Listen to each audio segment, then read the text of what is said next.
America को फिर से महान बनाओ यानी कि MAGA अभियान, जो कि पूर्व अमेरिकी राष्ट्रपति डोनाल्ड ट्रंप का राजनीतिक नारा है और इसी नारे को ट्रंप ने 2016 में अपने राष्ट्रपति चुनाव के दौरान खूब भुनाया भी था।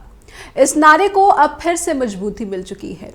आयोवा में 15 जनवरी को हुए रिपब्लिकन पार्टी की पहली कॉकस की जीत के बाद ट्रंप ने 2024 के रिपब्लिकन नामांकन के लिए सबसे अगले खिलाड़ी के रूप में अपनी पोजीशन स्ट्रॉन्ग कर ली है और ये भी साफ होने लगा है कि अमेरिकी राष्ट्रपति चुनाव बाइडेन बनाम ट्रंप होने जा रहे हैं।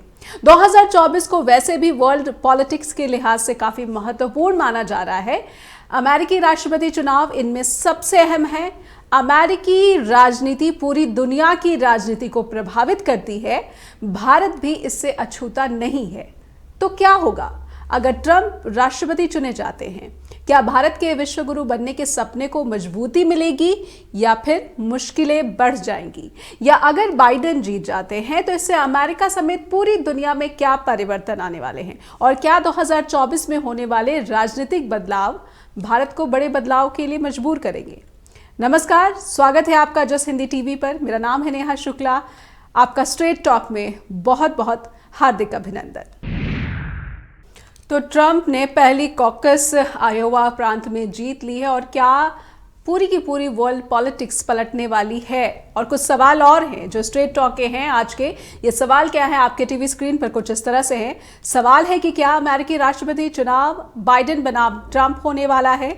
ट्रंप और बाइडेन में से किसकी जीत की संभावनाएं अधिक दिखती हैं? अमेरिकी चुनावों के बाद वर्ल्ड पॉलिटिक्स में क्या बदलाव आ जाएंगे? बदलती ग्लोबल पॉलिटिक्स में भारत की क्या भूमिका है? भारत के पड़ोसी देशों के साथ संबंधों पर इसका असर क्या पड़ने वाला है? ये तमाम वो सवाल हैं जिन पर आज स्ट्रेट टॉक के जरिए हम बेहद ही विशेष अतिथि के जरिए सहयोग से और उनके एक्सपर्ट ओपिनियन के जरिए समझने की कोशिश करेंगे। हमारे साथ फॉर्मर एम्बेसडर केतन शुक्ला जी जुड़ चुके हैं। केतन सर, बहुत बहुत फिर से स्वागत है आपका और नए साल में पहला कार्यक्रम आपके साथ, इसलिए wish you very happy new year.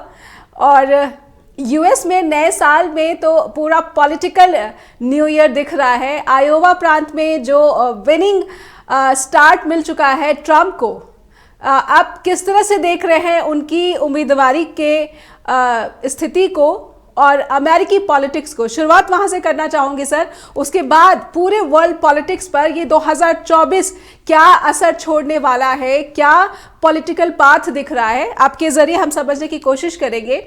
लेकिन शुरुआत में ट्रंप की जो जीत हुई है आयोवा में, वहां से समझने से करूंगी। नमस्कार, आपको हैप्पी न्यू ईयर और दर्शक मित्रों को भी हैप्पी न्यू ईयर। ये 2024 जो 23 चल रहा था, जिसको हम कह सकते हैं कि काफ़ी टर्ब्यूलेंस एंड नेचुरल कैलेमिटी वाला ईयर रहा, वॉर्स हैं, वो Gaza war and Ukraine war जी। 24 की शुरुआत आपके जो विजुअल दिखा रहे हैं, तो दो बड़े इवेंट हो रहे हैं। एक तो राम जन्मभूमि का मेरे ख्याल से जो विजुअल है उससे लग रहा है कि जनवरी में, और दूसरा जनवरी में ट्रंप की आयोवा में जीत हुई है जी। ट्रंप की जो जीत हुई है वो इतनी सिग्निफिकेंट ओवरऑल नहीं रहेगी, पर ट्रंप के लिए बहुत सिग्निफिकेंट है।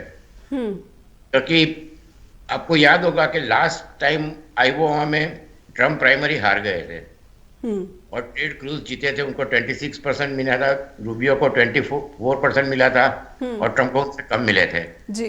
पर अब रिपब्लिक पार्टी में ट्रंप का कंट्रोल कह सकते हैं कि ओवरऑल कंप्लीट है, कि उनके बिना कोई इलेक्शन जीत नहीं सकता जी।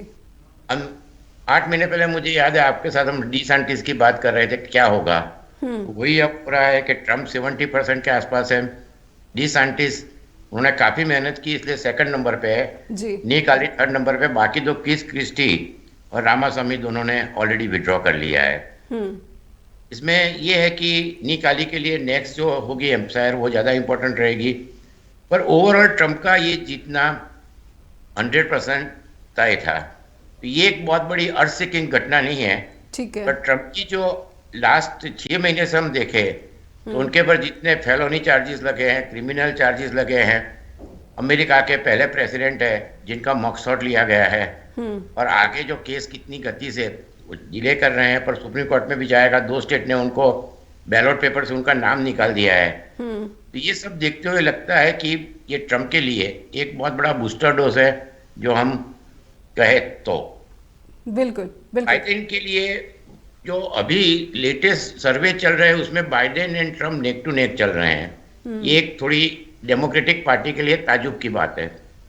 और उसमें ये है कि वहां भी जो मीडिया है, सोशल मीडिया है, जी तो बाइडेन की जो इमेज है वो थोड़ी एक वयोवृद्ध आदमी है करके काफी 1-1.5 साल से डिस्कशन हो रहा है। जो डेमोक्रेटिक पार्टी के फेवरेबल मीडिया है वो भी ये बात कर रहे हैं। पर एक चीज है कि रेगन थे, उनको भी उनकी सेकंड टर्म में 1 साल से ज्यादा अल्जाइमर हो गया था, और वो रिपब्लिक पार्टी के सक्सेसफुल प्रेसिडेंट माने जाते हैं। दूसरी चीज इंपॉर्टेंट ये है कि ये डेमोक्रेसी के लिए बहुत इंपॉर्टेंट रहेगी। जैसे आपने कहा कि ट्रम्प के जीतने से क्या होगा, तो मुझे ये लग रहा है कि बाइडेन का जो रेटिंग अभी लो है उसकी 2-3 वजह है। एक तो सबसे ज्यादा इंपॉर्टेंट चीज इजराइल गाजा वॉर है।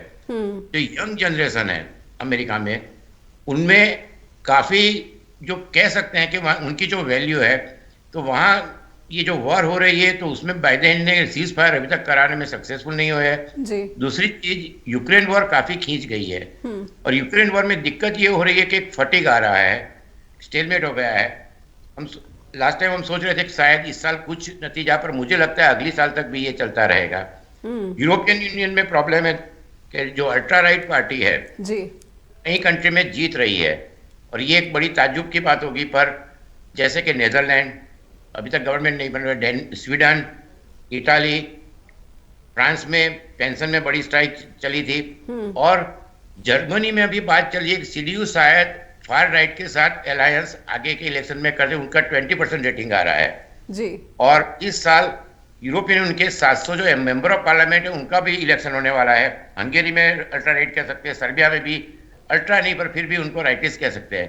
तो ये जो पूरी परिस्थिति है उसमें यदि बाइडेन नहीं जीते और कुछ रिजल्ट आया तो पूरी दुनिया इंक्लूडिंग इंडिया कि ट्रम्प जब थे तो हमें कोई ज्यादा फायदा नहीं हुआ था। उन्होंने भारत का ट्रेड में और बाकी चीजों में, और उनकी जो नीति थी, उनके स्टेटमेंट तो अलग अलग रहे हैं। तो ये सब, और चाइना के साथ उनके संबंध काफी घनिष्ठ रहे हैं। जो लेटेस्ट उनके जो फाइनेंशियल डॉक्यूमेंट आ रहे हैं तो उनको चाइना से काफी फायदा हुआ है।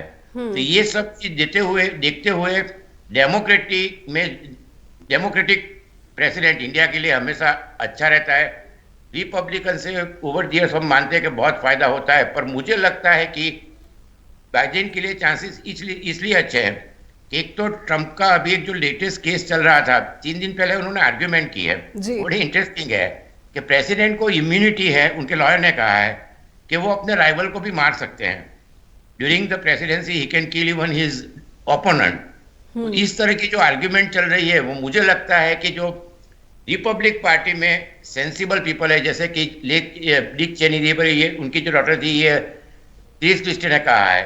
दूसरी चीज है कि इकोनॉमी में मुझे लगता है कि डेमोक्रेसी में लोग हमेशा उनको संतोष नहीं होता है। लास्ट क्वार्टर में अमेरिका की जीडीपी 5.3%, जो अमेरिका की जीडीपी के हिसाब से काफी हाई है। दूसरी चीज अनएम्प्लॉयमेंट 50 साल में सबसे कम 4%, ये 3.6% है जी। 2 मिलियन जॉब ऐड हुई है। कंज्यूमर कॉन्फिडेंस इंडेक्स 110 है, और साथ में ये भी कैसे गैस और ऑयल की प्राइस कम हो रही है। और बाइडेन ने अभी तक $3.2 ट्रिलियन के पैकेज जो कहते हैं सोशल वेलफेयर में दिए है जी। तो ये सब जैसे से इलेक्शन पास आता जाएगा, मुझे लगता है कि जो वोटर्स, उनके पास 2 ऑप्शन है, या ट्रम्प या बाइडेन का मुझे नहीं लगता है कोई ओपोनेंट फिलहाल डेमोक्रेटिक पार्टी में नहीं है। उसमें 2 चीजें हो सकती है। एक तो जो कैनेडी, वो जो थर्ड पार्टी की बात कर रहे हैं, तो शायद बाइडेन के लिए बहुत बड़ा नुकसान हो सकता है। कोई लेफ्ट, बर्नी सैंडर्स और उनके जो है वो भी काफी नाराज है जी। पर बर्नी सैंडर्स काफी सेंसिबल है। ये देखते हुए लगता है कि अभी पिक्चर इतना क्लियर नहीं, पर फिलहाल तो ये लग रहा है कि बाइडेन को इतनी बड़ी मुसीबत, ट्रम्प कैंडिडेट होंगे तो बाइडेन के लिए राह काफी आसान होगी। और जो टीना फैक्टर हम इंडिया में कहते हैं, वो अमेरिका में देयर इज नो अल्टरनेटिव जी, क्योंकि बाइडेन का डेमोक्रेटिक पार्टी में उनके अगेंस्ट कोई अभी तो लग नहीं रहा है। और ट्रम्प, उनकी जो ओवरऑल रेटिंग रिपब्लिक पार्टी में है, वो मुझे नहीं लग रहा है कि पूरे अमेरिका में जब इलेक्शन जैसे पास जाता है तीन जी चार जी, महीने बाद हम डिस्कस कर सकते हैं ये क्लियरली। बिल्कुल। ये सिचुएशन है। एक बड़ा खुलासा ये भी हुआ है कि चीन के साथ जो है सीमा पर 15 महीनों के भीतर 2 बार क्लैश हो चुका है दोनों देशों की सेना के बीच में। ये एक बड़ा खुलासा हुआ है जो कि आज की बड़ी खबर भी है केतन शुक्ला से। लेकिन बातचीत आगे बढ़ाते हैं अमेरिकी चुनाव को ही, जिस तरह से सर आपने यहाँ पर साफ किया है कि ये जो स्थिति है फिलहाल जो दिख रही है, अगर आज के दिन की बात करें 15 जनवरी की बात, जो भी 15 जनवरी को आयोवा में हुआ उसके बाद आगे की बात करें तो फिलहाल तो ट्रंप उतने आपकी नज़र में स्ट्रांग नहीं दिखते हैं।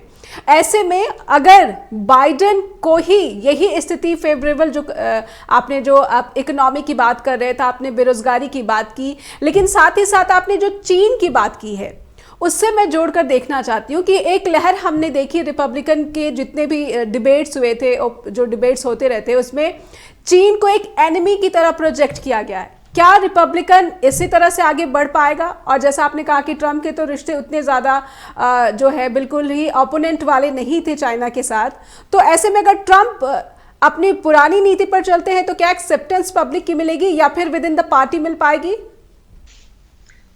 इसमें यह है कि चाइना के साथ जो रिलेशन है, तो ट्रंप ने जो बातें की है, जैसे यूक्रेन वॉर में उन्होंने कहा है रशिया, तो ट्रंप का एक स्टैंडर्ड कैरेक्टर रहा है कि जितने भी डिक्टेटर है उनके वो बहुत बड़े प्रशंसक रहे हैं। और जितने भी डॉक्यूमेंट आए हम उनके सीक्रेट डॉक्यूमेंट उनके मार्गोलागो से निकले, पुतिन के बहुत बड़े एडमायर रहे हैं। तो ये सब जो चीज़ें हैं, तो एक उनकी एक जो खासियत है कि वो जो बोलते हैं उसे विपरीत कर भी सकते हैं। कोई ऐसी स्टैंडर्ड जो इंडिया में भी हम लोग का कई देशों में डेमोक्रेसी में लोगों का ये एक्सपीरियंस होता है। तो ये पहली चीज ये है। दूसरी चीज जो अभी जी की विजिट हुई थी, ये उनकी हिस्टोरिक थर्ड टर्म है, और वो कैलिफोर्निया जो गए थे, तो वो विजिट में काफी जो बाइडेन है उन्होंने उन काफी जो संबंध है वो अच्छे करने के, बलून का जो प्रॉब्लम हुआ था और बाकी प्रॉब्लम हुए थे, राइट। तो ये उसमें एक चीज अच्छी ये हुई थी कि उन्होंने ये कहा था कि there will be competition, no confrontation.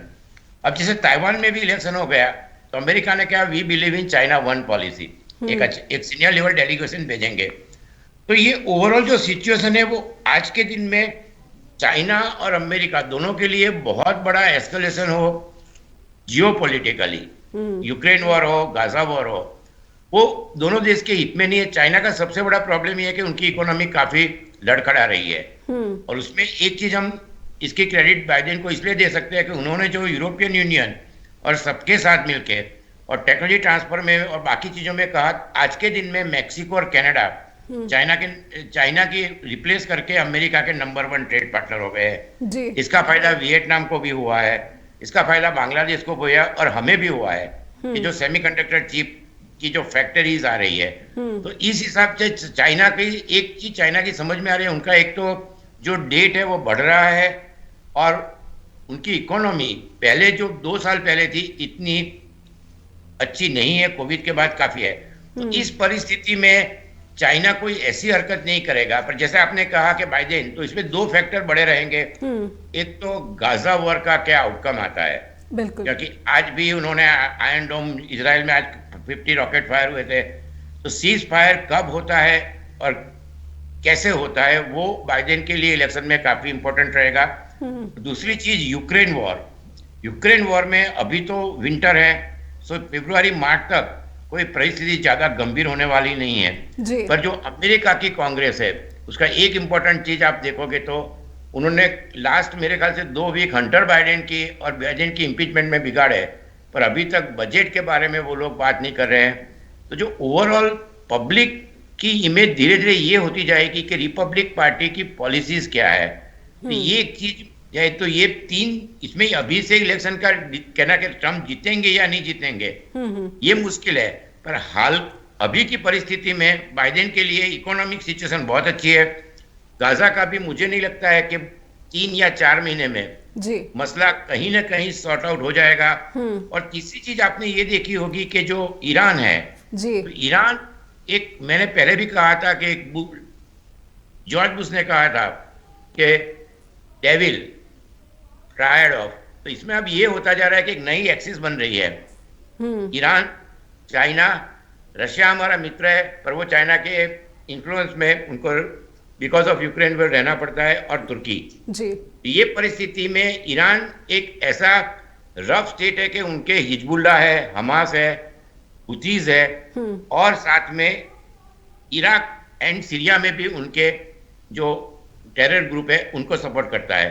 तो आपने देखा होगा कि यूएन ने रेजोल्यूशन यूनिवर्सली पास किया। हूथी के जो अटैक हो रहे हैं, पहले तो मिसाइल और उसके थे, तो अमेरिका के जो वॉरशिप थे जी, ब्रिटेन और अमेरिका दोनों ने 20 से ज्यादा लैंड स्ट्राइक किए हैं।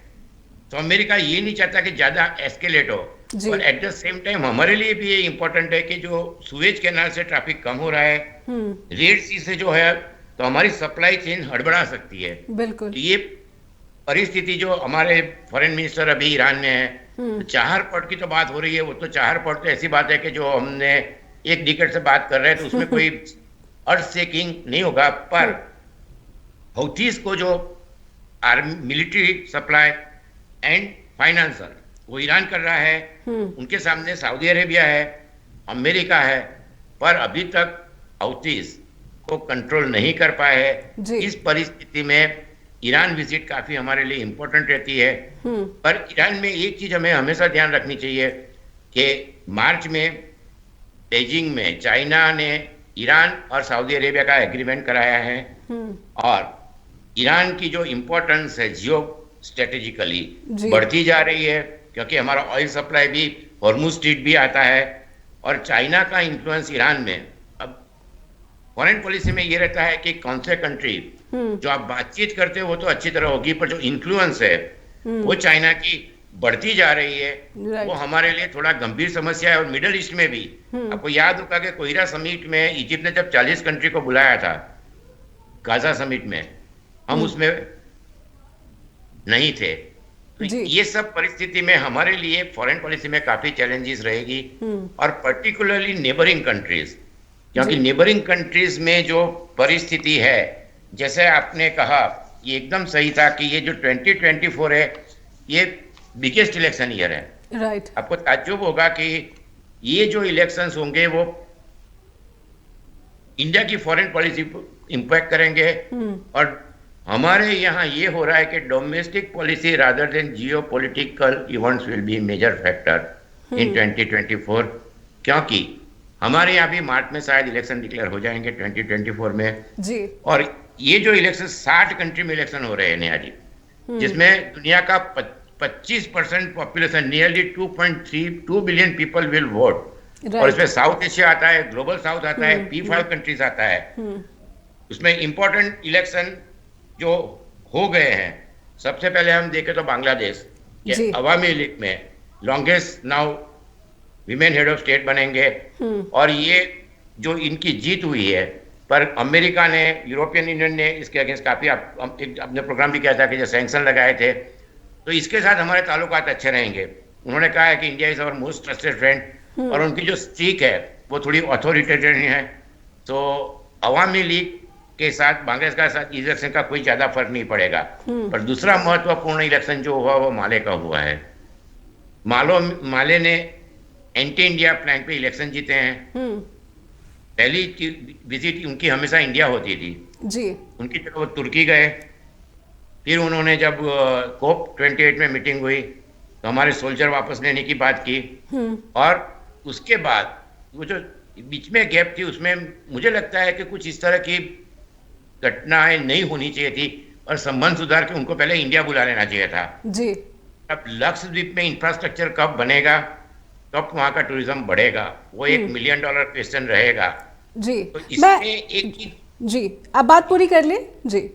इसमें एक चीज और है कि जो छोटे नेबरिंग कंट्री होते हैं उनकी सेंसिटिविटी ज्यादा होती है, और ये जो इलेक्शन है उसमें एक मेजर, सभी इंटरनेशनल इवन इंडिया के एनालिस्ट मानते हैं कि जो 2020 में योगा डे हुआ था उसमें उनको जो टीयर गैस छोड़े थे ये किया था जी। तो माले में ये जो सोशल मीडिया और हमारा गोली मीडिया कह जो भी कहे मेन मीडिया, तो इतना हंगामा करने की जरूरत नहीं थी, क्योंकि वो छोटा कंट्री है, 500,000 लोग है, उनकी सेंसिटिविटी काफी ज्यादा होती है।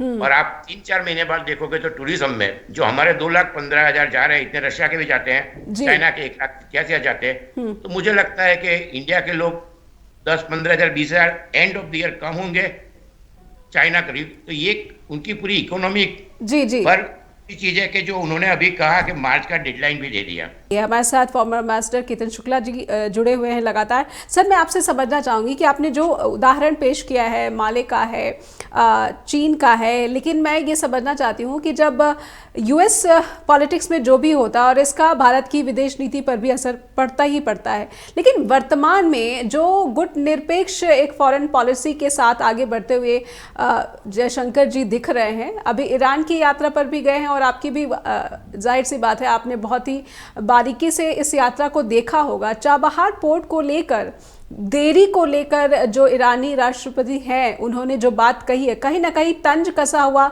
ऐसा लगा कि वो भारत की तरफ से, भारत से ज़्यादा खुश नहीं है। और ये पूरी की पूरी सिचुएशन है, ये ईरान माफ़ कीजिएगा चीन को जो है एक फेवरेबल पॉलिटिकल कंडीशन मुहैया करा रही है। और ऐसे में जो यूएस का जो पोल्स है वो कैसे रिलेट कर पा रहे हैं आप? इसमें से कि 4 में ये ईरान ने अपनी डिस्प्लेसर बहुत पहले बता दी थी और इसीलिए लग रहा था कि, पर अभी उन्होंने कहा है कि we are open for negotiation. और जो कहते हैं उम्मीद के किरण पॉजिटिव हम देख सकते हैं।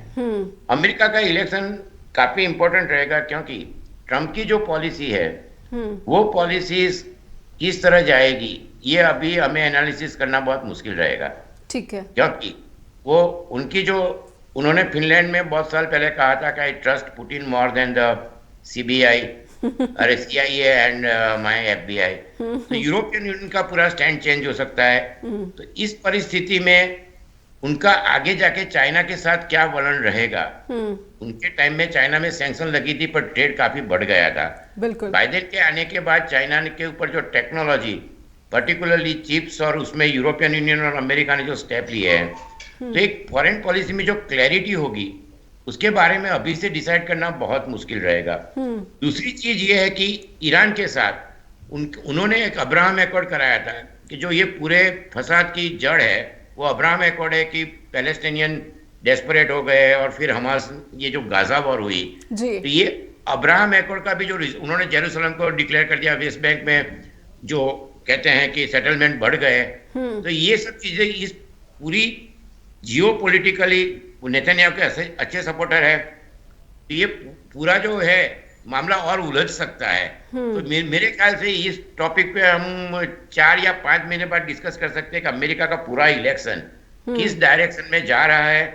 और मेरे को पूरी उम्मीद है कि तब तक इनकम जो कैंडिडेट ट्रंप है उनके कुछ 4-5 और स्टेटमेंट आ जाएंगे इस अलग अलग जो सिचुएशन हम डिस्कस कर रहे हैं। इंडिया के लिए इंपॉर्टेंट ये है कि 24 में जो बाकी इलेक्शन हुए हैं उसमें एक माले में जो मेयर जीते हैं वो अपोजिशन पार्टी की जीती, एक अच्छी खबर है, पर उसमें ये नहीं कह सकते कि कोई बड़ा चेंज होगा। तो हमारे लिए सबसे जो हाई लेवल टॉक हो रही है जी, यदि हमारा आर्मी वहां रुकता है बहुत अच्छी बात है, या किसी तरह के एग्रीमेंट पे पहुंचे जो लॉन्ग टर्म में हमारी प्रेजेंस वहां रहे, ताल्लुकात इंप्रूव हो, वो हमारे लिए बहुत जरूरी है। क्योंकि श्रीलंका में हमनटोटा में भी चाइना की प्रेजेंस है, कोलंबो पोर्ट पे भी है, और फिर मालदीव। तो जो हमारा पूरा ट्रेड है जियो स्ट्रेटेजिकली, क्योंकि चाइना की जो स्ट्रिंग ऑफ पर्ल पॉलिसी है उसमें ये भी आता है, उन्होंने जिबूती में भी अपना ये बनाया हुआ हेडक्वार्टर। तो योगो ग्रासिया इसीलिए अमेरिका के लिए इंपॉर्टेंट है इस तरह की चीजों में। तो मेरा मानना है कि 5 या 6 महीने में मालदीव के साथ ताल्लुकात अच्छे हो जाने चाहिए, टेम्परेचर थोड़ा डाउन हो जाना चाहिए। अच्छी न्यूज आई है भूटान से कि वहां जो इलेक्शन हुआ है जी, उसमें जो पार्टी जीती है टॉबगे सेरिंग, पहले भी वो प्राइम मिनिस्टर रह चुके हैं जी, और हार्वर्ड एजुकेटेड है, पेंसिल्वेनिया यूनिवर्सिटी से पढ़े हुए हैं, एक्स ब्यूरोक्रेट है, बिल्कुल काफी प्रो इंडिया है। तो ये 26 राउंड 2026 तक चाइना बॉर्डर टॉक करने वाला है। भूटान में एक तकलीफ ये है कि अभी जनरल ये टूरिज्म जो कम हो गया, तो वहां के जो पावर प्रोजेक्ट थे वो तो उनके इनकम का मेन सोर्स, पर दूसरा सोर्स टूरिज्म था। वहां 29% अनएम्प्लॉयमेंट हो गई है। और लास्ट ईयर में छोटा कंट्री है, 15,000 लोग वीसा लेके ऑस्ट्रेलिया गए हैं, जिसको कहते हैं 2% पॉपुलेशन। तो भूटान के लिए इंपॉर्टेंट ये है कि उनका टूरिज्म है वो डेवलप हो। दूसरी चीज ये है कि जो पावर प्रोजेक्ट काफी पाइपलाइन में है वो जितनी जल्दी इम्प्लीमेंटेशन हो सके। और तीसरा जो किंग जो 5th किंग है केसार वांगचुक, उनका एक बहुत अच्छा प्रोजेक्ट है Gelephu mindfulness city GMC mega project, जहां वो IT हेल्थ और ये सब। तो मुझे लगता है कि भूटान के साथ बॉर्डर टॉक जो चल रही है उसमें चाइना का जो इंटरेस्ट है वो डोकलाम में है, और बाकी जो 2 जगह उन्होंने ऑलरेडी काफी अपार्टमेंट बनाए हैं, इंफ्रास्ट्रक्चर बनाया है, एक प्रेशर टैक्टिक हो सकती है।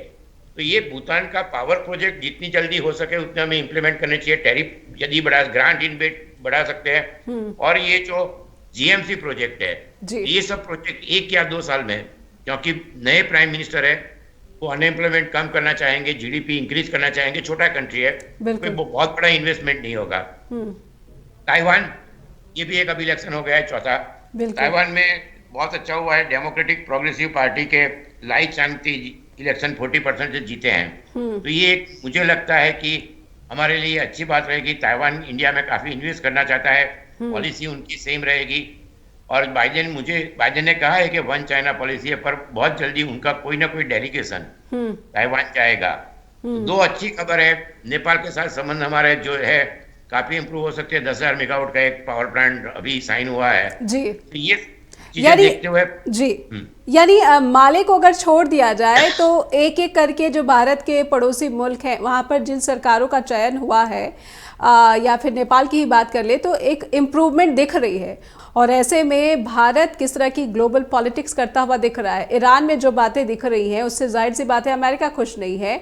और भारत की कमोबेश मुझे लगता है गजा को लेकर भी कोई स्पष्ट विदेश नीति तो नहीं दिखती है। ऐसे में 2024 में भारत की जो विदेश नीति है वो किस तरह से शेप लेती हुई नजर आती है? विदेश नीति में ऐसा है, जैसे आपने कहा कि बांग्लादेश भूटान, तो उसमें भी 1 साल में हम किस तरह के कदम उठाते, उनकी इकोनॉमी और उनके लिए हम क्या है, उनको कितनी जल्दी। इसमें ये एक जैसे नेपाल के संबंध थे वो नोटबंदी के बाद, और एक ब्लॉकेट, बहुत छोटी छोटी घटनाएं थी उसमें खराब हो गए। माले का लक्षद्वीप के साथ, लक्षद्वीप का आज के दिन में अगले 5 साल तक टूरिज्म में कोई कंपटीशन नहीं है। तो जो चीज नहीं है, तो इस तरह की घटनाएं अवॉइड करनी चाहिए। दूसरी चीज के ईरान का ये हूथी वाला प्रॉब्लम थोड़ा सा सीरियस हो सकता है, क्योंकि बाइडेन के लिए भी इलेक्शन ईयर है, और रूसी सौनक का भी इलेक्शन आ रहा है दिसंबर में, उनकी पार्लियामेंट भी डिसॉल्व हो जाएगी। और 2 कंट्री इलेक्शन में आ रहे हैं, पाकिस्तान 8 फरवरी है होगा तो, और श्रीलंका। तो इसमें ये है, मैंने जैसे कहा कि ये काफी इंपॉर्टेंट इलेक्शन इस साल आ रहे हैं। पाकिस्तान में कोई ऐसी चीज नहीं है, पर अमेरिका जैसे बैलेंस रख रहा है कि पाकिस्तान के साथ भी वो संबंध, पहले से उनके संबंध अच्छे हैं। चीफ ऑफ आर्मी स्टाफ के उनको भी रेड कारपेट दी गई थी जी। तो जियो स्ट्रेटेजिकली जो कंट्री इंपॉर्टेंट है, जैसे मालदीव है हमारे लिए, भूटान बहुत ही इंपॉर्टेंट है, बांग्लादेश। तो एक सुंजू या चाणक्य ने अपने सप्तरंगी जो उनकी किताब में लिखा है, या सुंजू ने कहा है कि अपने नेबर आपके जितने अलाई होंगे। हिस्ट्री में एक बहुत अच्छा एग्जाम्पल है, मारिया थेरेसा, ऑस्ट्रिया की थी। उसने पूरा ऑस्ट्रो हंगेरियन एम्पायर बनाया था, शादी करा के, उनके 8 बच्चे थे।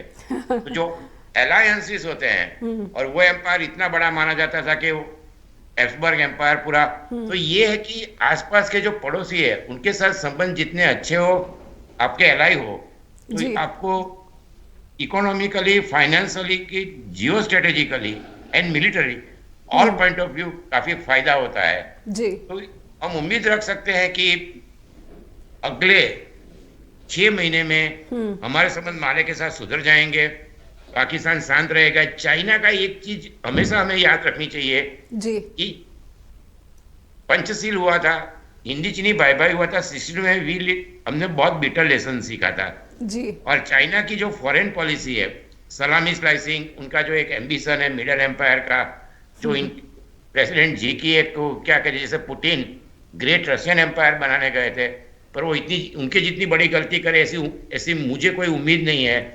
तो चाइना से सतर्क रहना हमारे लिए बहुत ही जरूरी है, क्योंकि मालदीव जो है, ईरान है, ये सब प्रॉब्लम भी हम ये नहीं कह सकते कि एक अपने आप उसका उद्भव हुआ है। बिल्कुल। तो चाइना का इस सब चीजों में इंटरफेरेंस रहेगा, इसको हमें ध्यान में रखना पड़ेगा। जैसे मैंने कहा, एक्सिस बन रही है, रशिया है, चाइना, तुर्की, ईरान। तो एक अमेरिका का भी स्टैंड धीरे धीरे, यूक्रेन वॉर यदि आगे चली तो, कि इंडिया को डेमोक्रेटिक कंट्री के साथ, जैसे कि हिरोशिमा में क्वाड मीटिंग हुई थी, जी। पर अभी तक क्वाड में ऐसा कोई कॉन्क्रीट नहीं हो पाया है। ऑकस बहुत बड़ा डील साइन हुआ $70 बिलियन का, जी। अमेरिका ने किया ऑस्ट्रिया के साथ। तो जो डेमोक्रेटिक कंट्री है, G7 कंट्री है, यूरोपियन कंट्री है, अमेरिका और जापान, ऑस्ट्रेलिया, तो ये इसमें बैलेंस रखते हुए, जी। क्योंकि ब्रिक्स की जो नेक्स्ट समिट होगी वो ब्राजील में होगी। ये भी एक नया है कि आप ध्यान में रखना पड़ेगा इंडिया को, कि 6 नए कंट्रियां है, उसमें ईरान भी है, सऊदी अरेबिया भी है। लूला की सिंपैथी चाइना के साथ काफी, और ब्रिक करेंसी हमारे लिए इतनी अच्छी नहीं है। तो अगली जो ब्रिक समिट होगी उस पर भी इंडिया को काफी ध्यान रखना पड़ेगा। तो मेरा ये मानना है कि इंडिया को अब फॉरेन पॉलिसी में थोड़ा बैलेंस रख के, पर्टिकुलरली अमेरिका, जो आर्टेमिस अकॉर्ड हुआ था, आपको याद होगा, इनिशिएटिव ऑन ICT&AI, इंडस, जो क्रिटिक एनर्जी टेक्नोलॉजी, ये सब चीजें जितनी जल्दी हो सके करनी चाहिए। सेमीकंडक्टर चिप, उनका जो मैन्युफैक्चरिंग है, टेस्ला का प्लांट, ये सब अमेरिका के साथ जल्दी करना पड़ेगा, और ये अगले इलेक्शन के पहले हो जाए तो हमारे लिए काफी बेनिफिशियरी होगा जी, इकोनॉमी के लिए। लेकिन एक सवाल मैं ज़रूर आपके ज़रिए समझ लेना चाहती हूँ कि ये बात हमने देखी है कि पुतिन भी भारत की यात्रा को अवॉइड कर रहे हैं, और नरेंद्र मोदी भी, हालांकि एक दिन पहले ही फ़ोन पर बातचीत हुई है। आप इन दोनों देशों के लीडर्स के इस स्टैंड को कैसे आंक रहे हैं?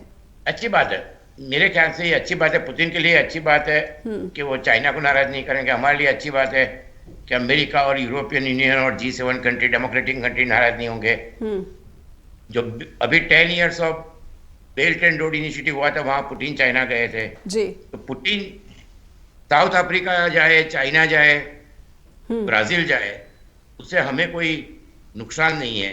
पर G20 में जैसे आपने देखा कि जो सेंसिटिविटी वेस्टर्न कंट्रीज की काफी बढ़ती जा रही है, और कुछ इश्यू ऐसे थे कि जो बैकडोर या उसको डिस्कस कर सकते थे, राइट, तो धीरे धीरे बाहर आ रहे हैं। तो ये मेरे ख्याल से बायलैटरल हाई विजिट जितनी अवॉइड हो सकती है, क्योंकि रशिया हमारा बड़ा एलाई रहा है, 60% प्लेटफॉर्म है, पर आज के दिन में चाइना के साथ नो बाउंड ट्रीटी है, चाइना पे बहुत डिपेंडेंट है। तो इस परिस्थिति में हमारे लिए जो रोल है पुतिन का, वो लिमिटेड रहेगा। इवन जी भी इंडिया आना चाहे या, तो वो भी कोई हमारे लिए उससे क्या फायदा होगा जी। ये बहुत इंपॉर्टेंट चीज है कि वो आएंगे, उससे तो नहीं आ रहे हैं। मुझे लगता है कि it is a blessing in disguise. अभी ये अच्छा महीना है जनवरी, तो मुझे लगता है कि तो ये कुल मिलाकर, क्योंकि अब तो बहुत ही सीमित समय शेष रह गया, तो कुल मिलाकर अगर मैं ये कहूँ कि भारत जिस विदेश नीति पर बढ़ता रहा था कि किसी के साथ भी जो है हम नहीं जुड़कर रह सकते, गुट निरपेक्ष विदेश नीति जो भारत की रही है, और खास करके जो हमें नेबरिंग कंट्रीज़ है उनके साथ जो है अपने संबंध बेहतर रखने हैं, और इसके साथ ही हम जो मुस्लिम कंट्रीज़ है, अरब कंट्रीज़ है, उनमें भी जो अपना कल्चरल सिमिलैरिटी है उसको देखते हुए जो मित्रता है और मजबूत बनाए रखने की ज़रूरत है। लेकिन हाल के वर्षों में अगर मैं कहूँ सर, तो हमने उस खूबसूरती को, जो कल्चरल खूबसूरती है, उसका कोई फ़ायदा नहीं उठाया। आपकी क्या ऑब्जर्वेशन, आपकी क्या टिप्पणी? नहीं, ये आप ये बात आपकी कुछ वैलिड है, क्योंकि जैसे माले है तो हमारा जो कल्चर है, तो हम वहाँ और कई चीजें कर सकते थे। हमारे क्या मैन्यूस्क्रिप्ट है, उनके एग्जीबिशन कर सकते थे। और जैसे कि मंगोलिया में बहुत साल पहले हमारे एक एम्बेसडर थे, बकुला, वो लामा थे, रीइंकार्नेशन थे, 10 साल रहे, काफी अच्छा रहा जी। क्योंकि मुस्लिम्स कंट्री में जो एसिमिलेशन ऑफ कल्चर है वो आपको दुनिया में कहीं नहीं मिलेगा। आप लिटरेचर देखिए, आप आर्किटेक्चर देखिए, आप खाना पीना, एवरीथिंग। तो ये जो एक बहुत अच्छा चैप्टर है, इसके ऊपर कभी डिस्कशन कर सकते हैं, assimilation of two culture, Muslim and Hindu. तो ये बहुत ही 12th सेंचुरी से 17th सेंचुरी तक पूरी दुनिया में इस तरह का आपको कहीं भी नहीं मिलेगा, इवन शिया सुन्नी में भी नहीं मिलेगा। तो ये इम्पोर्टेंट है तो इसका हमें फायदा लेना चाहिए। और ये इसलिए इंपॉर्टेंट है कि BRI का जो अल्टरनेटिव हमने G20 में किया था, India middle east Europe corridor, right, ये अभी दूर का है, पर हमेशा विजन लंबी रखनी चाहिए। और मुझे लगता है कि हमारी संस्कृति का एक बहुत ही अच्छी चीज है, आप कहीं भी जाओगे तो ये पूरा आप आर्किटेक्ट में देखोगे तो उसमें भी मुस्लिम आर्किटेक्ट में आपको इंडियन इन्फ्लुएंस मिलेगी, सूफी है, कबीर है, जितने भी लिटरेचर देखिए, तो ये जो चीज है उसका हमें एडवांटेज लेना चाहिए, क्योंकि इसका रिस्पेक्ट चाहे मुस्लिम कंट्री हो, चाहे सिया कंट्री हो, सुन्नी कंट्री हो, और इवन सेंट्रल एशिया, हर जगह रिस्पेक्ट है।